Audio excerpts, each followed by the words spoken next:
going back to reverting, because, you know, everything I accomplished with Dilated, I had to throw out the window when I started Evidence. It was like, you know, you got to really, if you're going to start a new brand, you got to go through the trenches and do it all right again if you want to do it right. You know, I'm on the tour bus right now, and I got the back lounge if Charlie Tuna's not there, or this other place we're smoking, chilling. I've grown accustomed to a decent, you know, room or a decent bus through years of working hard for it.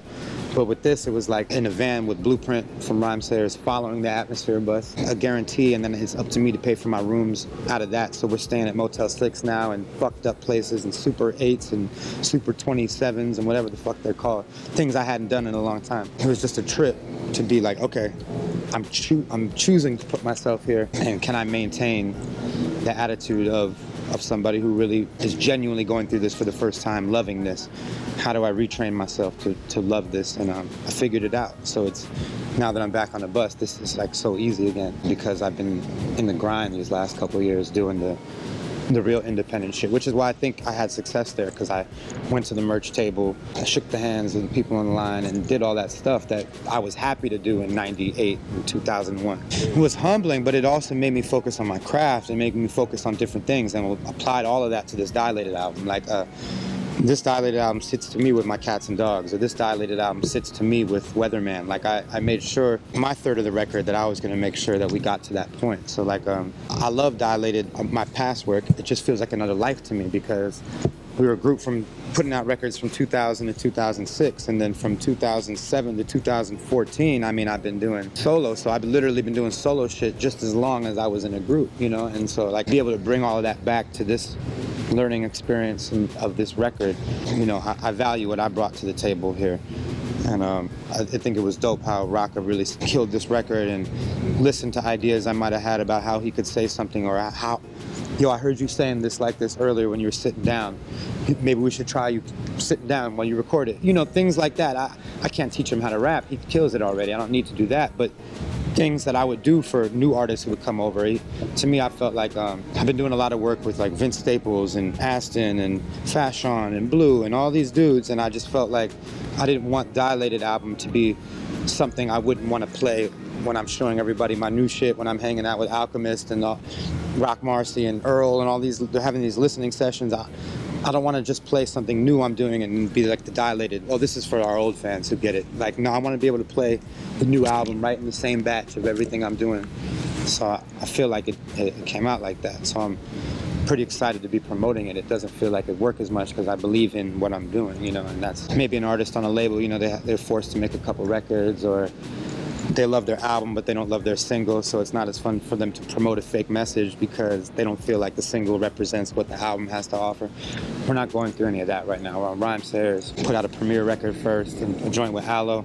Aloe's been on all of our solo shit in these off years. It just happens that he blew up in the last couple, so people are really starting to care about it, which is awesome, you know what I mean? But he's been on Cats and Dogs, Crown of Thorns, and The Layover, so it's like we're right in pocket with all of our people, and feels good to just have a product I believe in. Somebody might call it throwback a little bit if they hear it, and I think that's good because we made a conscious decision to, you know, let's keep the snares and kicks minimal. Let's not put a lot of hats on it. Let's not put claps under the snares. We wanted to keep it like gutter, you know. It was a conscious decision, so I feel really good about what we did.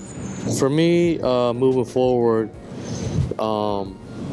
you know, the next level of DJing, I'm not quite sure. You know, I'm in a little bit of a phase where I'm exploring right now and I'm searching. I don't think I'm ever going to stray too far from DJing and records and, you know, making and playing music.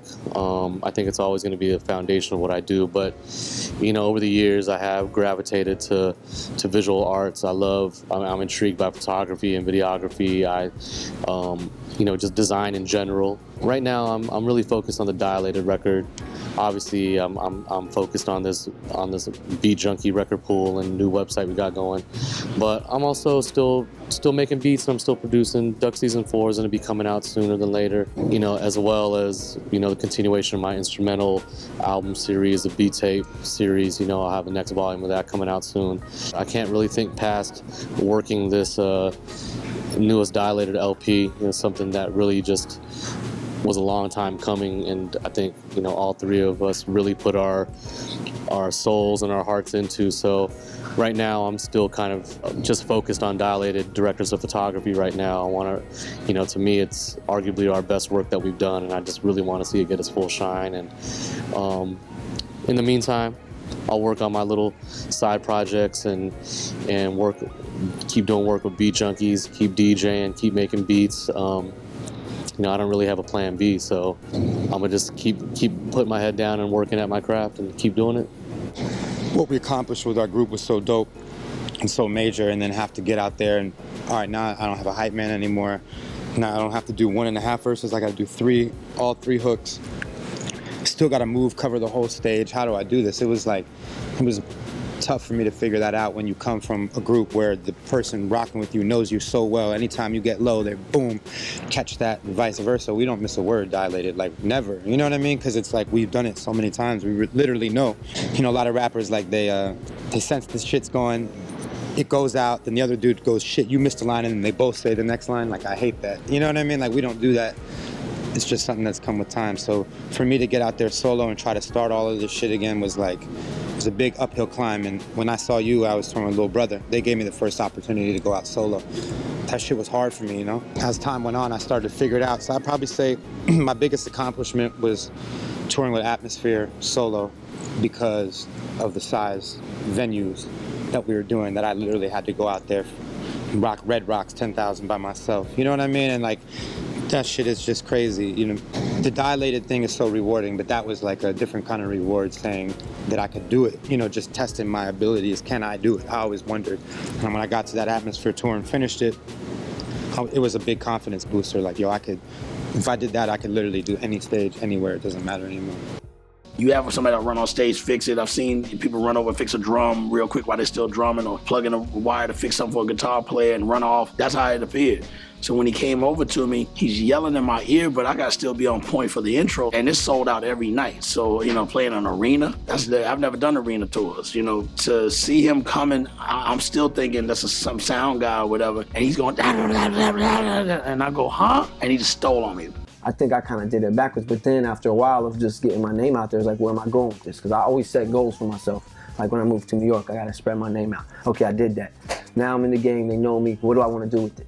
So I was like, I want to make an album, So I did the album First Infantry, being that I'm a producer and made my name as a producer. But I also write, and I stay writing. I love the music. Boom, he walks in, brings me to the booth. He's like, yo, you ready? Biggie, Jay-Z, Nas. All in that booth. You ready? You ready to get in there? Talk about pressure. Go in the booth, start killing it. Bang out the first verse. He's giving me this look like, oh shit. Like, all right, yo, you got something. You know what I'm saying? Boom. You could get educated through hip hop. You could get educated through traveling the world. Education is important. Learning and studying, however you get it, is important. The lesson I got from my parents that was the most important is to not take anything on surface and look beneath the surface always. And I think that's what education is peeling back the layers and looking beneath the surface.